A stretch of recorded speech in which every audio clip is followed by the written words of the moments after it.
former President Jimmy Carter has died. He was born James Earl Carter Jr. on October 1, 1924, in Plains, Georgia. The small farming community nurtured the future president, and he graduated from public schools before entering the U.S. Naval Academy. He graduated in 1946 and became a submariner.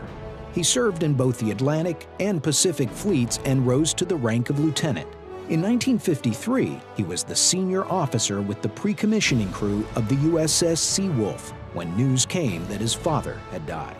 He resigned his naval commission and took his family back to Georgia, where he took over the Carter Farms. But leaving the Navy didn't mean he left public service. In 1962, he won election to the Georgia Senate. He lost his first run for Georgia governor in 1966, but won the next election, becoming Georgia's 76th governor on January 12, 1971. Carter served as the Democratic National Committee campaign chairman for the 1974 congressional elections. He defeated Ford in the 1976 presidential election and served as president from January 20, 1977 to January 20, 1981. He will always be remembered for his response to the hostage crisis in Iran. On November 4, 1978, Iranian students stormed the American embassy in Tehran and took 53 U.S. citizens and government employees hostage. The act was against international law, and Iran's government refused to return the captives. Carter launched an attack into Iran to rescue the Americans. A small team of American service members were poised to execute a daring strike to free the 53 Americans, but it was not to be. On April 25, 1980, Operation Eagle Claw came to an end on the floor of the desert near Tehran.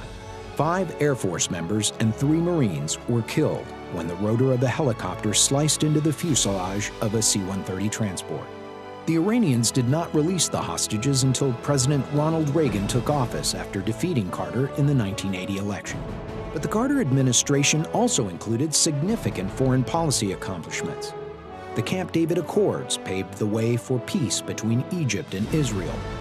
Carter signed the Panama Canal Treaty, which turned the canal over to Panama after 70 years of U.S. control.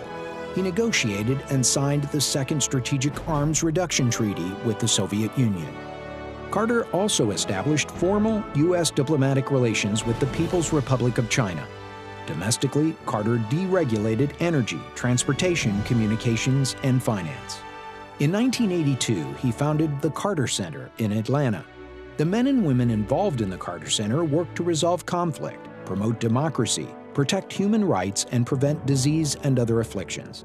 On December 10, 2002, the Norwegian Nobel Committee awarded the Nobel Peace Prize to Carter for finding peaceful solutions to international conflicts and advancing democracy and human rights. Carter and his wife are also known for their untiring work for Habitat for Humanity. The two volunteered 1 week a year for the nonprofit organization, which helps needy people in the United States and in other countries renovate and build homes for themselves. And his Navy service has not been neglected in his legacy. The USS Jimmy Carter, a Seawolf-class nuclear attack submarine, was commissioned in June 2004. Former President Jimmy Carter, the 39th President of the United States, is dead.